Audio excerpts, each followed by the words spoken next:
even when you don't know it, even when you feel bad, even when it feels like things aren't going well, source energy is flowing to you in the only way it can be described is an unconditional love.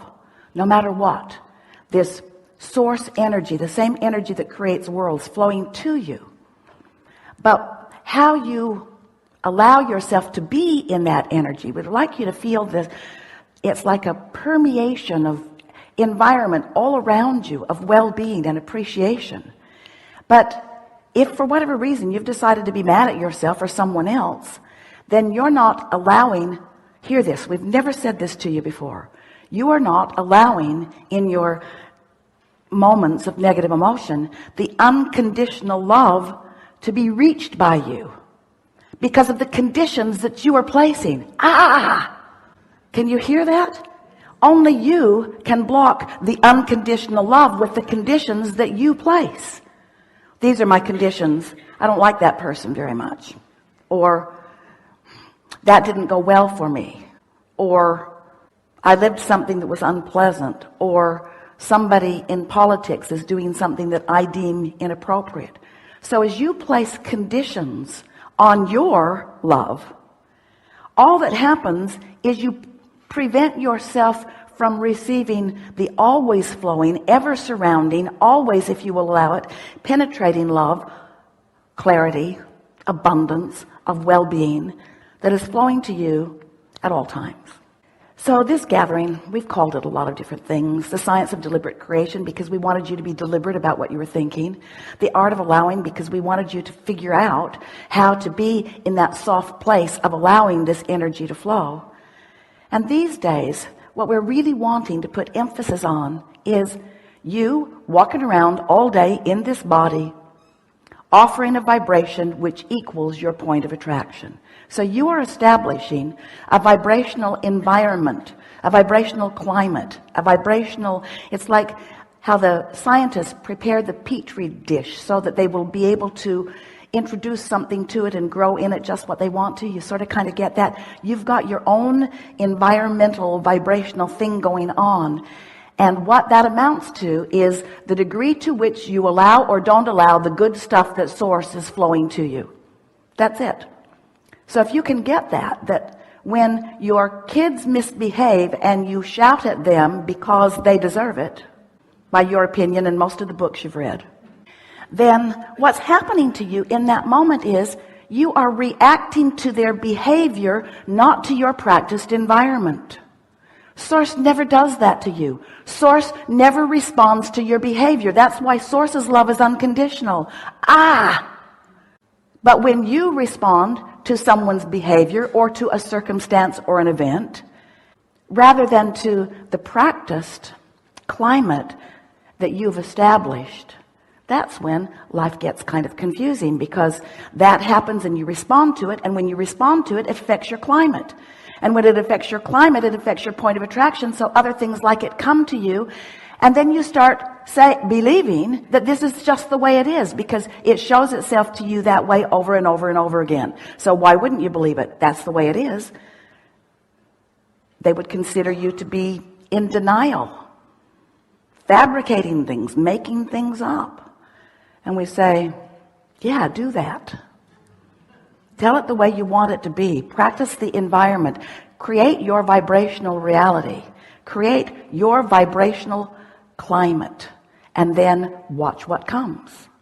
Esther remembers watching Groundhog Day the first time. Her father's birthday is on Groundhog Day. So Groundhog Day has always been fun in their family. Then the movie Groundhog Day came out. Have you seen it? If you're alive on this planet, you have. Where every day starts over again. And the guy just got better and better at navigating through the day as he remembered what happened yesterday and adjusted to it. And that's, in a very bulky sense, what we're encouraging you to understand about your vibrational climate. You've created the climate, whether you know that you have or not, and everything that's coming to you is coming in response to your vibration, because that's the way this universe runs. Law of attraction says that which is likened to itself is drawn, and there's no law other than that law that is affecting your experience. You get what you are thinking about, whether you want it or not. That's just the way it is. So what you've practiced to be your vibrational countenance relative to money, relative to relationships, relative to home or business or life, relative to every subject in the world, what you've practiced yourself into thought about equals your vibrational environment, and then the universe, the world, the people around you, the circumstances and events, they can only show you what you've created. So everything that comes to you isn't about what anybody else is doing. It's about what you've got going on vibrationally. And of course, we acknowledge what you've got going on vibrationally is a lot about what you're observing out there, because you're often letting what you're observing out there affect what you're doing here. But you don't have to. There's this momentum thing that happens, though. Once it gets going, it's just easier to let it go that way, because it's difficult to turn it around.